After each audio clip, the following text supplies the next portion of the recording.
To complete her human behavior research project, Amy tried interacting with people from around the world on the Nest social app, recording their internet habits and interests 24/7. This novel data collection method earned her high praise from her professor, who encouraged her to continue pushing forward with her work.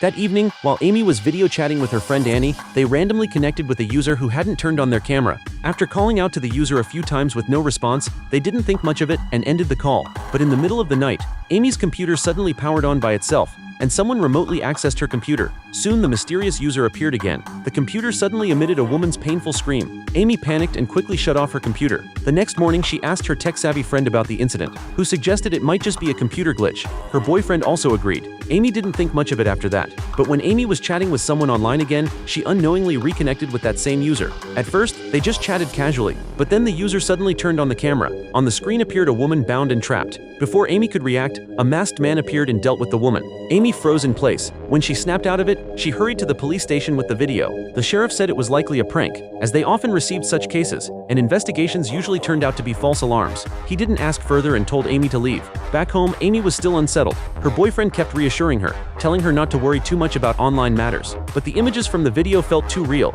and Amy couldn't shake off what had happened. Just then Amy's phone suddenly rang. As she turned to answer it, a shadow appeared behind her boyfriend. Then, the video went completely black. The next morning, her boyfriend called Amy on a video chat. Looking at the video, Amy suddenly noticed something was off. It was late at night on his side, and as the video flickered, his house became eerily empty.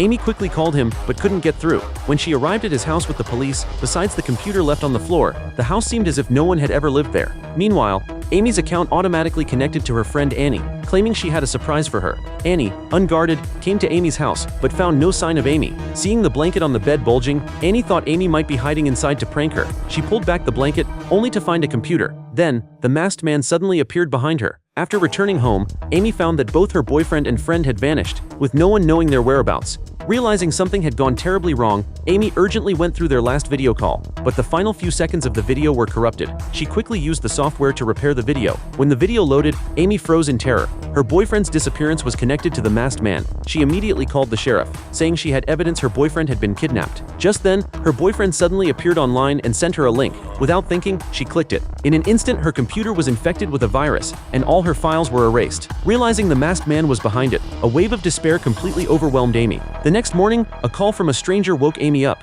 saying that she would regret it for the rest of her life. Hesitant, Amy answered the call, and the screen froze on a house, the house of another one of Amy's friends. Amy had hoped to use Nest to collect human behavior data, but little did she know, she had become the prey in someone else's observation.